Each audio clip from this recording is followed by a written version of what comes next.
our manufacturing as a percentage of GDP.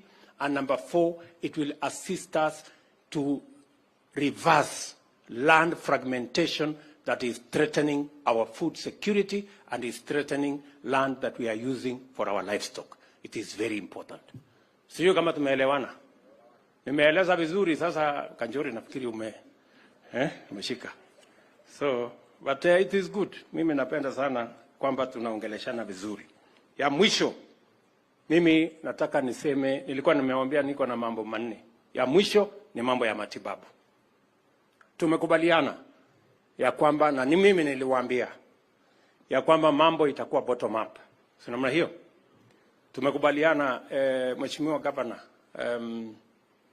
wale community health promoters wa Kajiado ni watu ngapi? 3,000. Tunaelewana? Huyu governor tumekubaliana ya kwamba mambo ya matibabu ni mambo ya muhimu sana. Wananchi wengi wanaingia kwa umaskini. Mtu amekuwa mgonjwa, ameenda hospitali, bill ndio ile 1,500, milioni 1, milioni 5, nyumba inauzwa, ng'ombe inauzwa, shamba inauzwa, watu wanaingia kwa umaskini. Ni kweli ama si kweli? Na ndio tumesema jambo la afya lazima tuishughulikie vile inavyopaswa. Hatua yetu ya kwanza, tumekubaliana na counties ya kwamba tutaanza mambo ya matibabu kwa kijiji ya kila mtu. Tumekubaliana counties na national government tutaungana kulipa community health promoters. All community health promoters. Na tuko na watu karibu 100,000, 100,000 community health workers in Kenya. Wakajiado hapa ni 3,000. Huyu Lengu atalipa hawa stipend nusu na mimi nitalipa ile ingine nusu. Nimekubali ya kwamba nitatumia pesa ya national government karibu shilingi bilioni 3 to make sure that hawa community health promoters wote wako na vifaa ya kutosha. Na tumekubaliana na counties ya kwamba matibabu itaanza kwa kijiji. Yule community health promoter tutampatia nyumba 100. 100 households ndio atakuwa anasimamia hapo. Na hakuna kazi nyingine anafanya. Kazi yake ni kuzunguka hapo kwa hiyo manyumba yenu 100, anakuja kwa mama fulani, anakupima pressure, anapima sukari, anakuuliza kama uko na homa, kama ni ile kidogo kidogo anakutafutia aspirin kidogo anakupatia. Hakuna haja ya kwenda hospitali kama sio nini ya kwenda hospitali. Kama ugonjwa yako ni ya dispensary anakuambia enda dispensary. Kama ile umepatikana nayo ni ya health center anakuambia enda health center. Kama imezidi hapo ni ya kwenda kwa referral hospital unaenda huko. Hakuna haja ya sisi kwenda kusumbuana kwa aspirin, unaenda kuchaza watu kwa referral hospital na kumbe mambo yako tu ni homa kidogo, iko makamasi kidogo, unapatiwa nini, unamaliziwa unaenda. Sijui kama tunaelewana. So tumekubaliana na hawa wadosi, tunaanza pale kijiji. Ya pili tumekubaliana ile inaitwa PCN.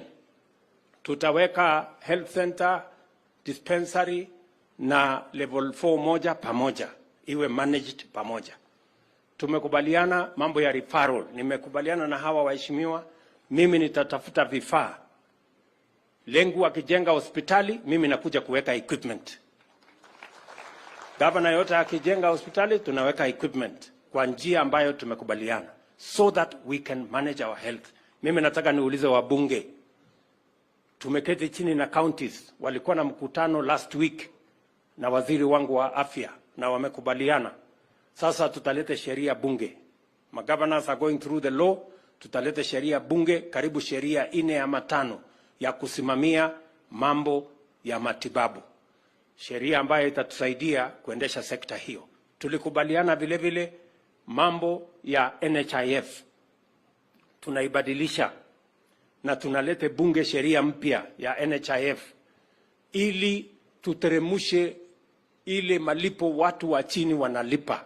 Saa hizi watu wa chini kabisa wanalipa 500 kwa NHIF. Tunataka ikuje 300. Wadosi kama mimi ambaye nalipa 1,000 nilipe 10,000? Kwa sababu sasa kama mshahara yako ni kubwa, si wewe ulipe kulingana na mshahara yako, na ule mtu ya kuhustle si apunguziwe hata yeye hustle hapo chini, lakini anatoa kidogo, ama namna gani? Tumesema hivi kwa sababu zamani, unajua hii dunia wadosi wanajipenda sana. Sisi tulikuwa tunalipa 0.0001% na mama mboga analipa 10%.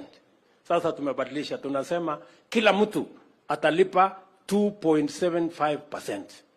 Ile inatoshana na mimi na hao wadosi tutalipa. Ile mama mboga pia tumpunguzie. Ndio kila mtu tuelekee hiyo barabara. Sheria tunalete bunge. Kanjori utaongoza hiyo kwaya yaku. Mtasaidiana na ama mnatakaje? Si tupunguze ya watu wa chini, wadosi walipe zaidi. Hiyo tutakuwa hapo. So tujipange namna hiyo so that we can tupeleke mambo ya taifa letu la Kenya mbele. Watu wa Kajiado, mimi nataka niwashukuru sana. Nilikuwa nimewaambia niko na maneno manne ya kuwaambia ndio mjue Kenya inaenda wapi. Tusipigishe siasa hii ndogo ndogo ambayo haisaidii mambo yote. Niliwaambia hata magavana wetu walinipigia kelele kama miezi 3-4 mwanzo wa mwaka huu. Wakaniambia umechelewesha pesa yetu, county national government ina sabotage counties bla bla bla. Lakini mimi nikawaambia ile kitu siwezi kufanya ni kwenda kukopa beyond ile pesa. Hiyo mambo ya zamani ya kukopa pesa kiholela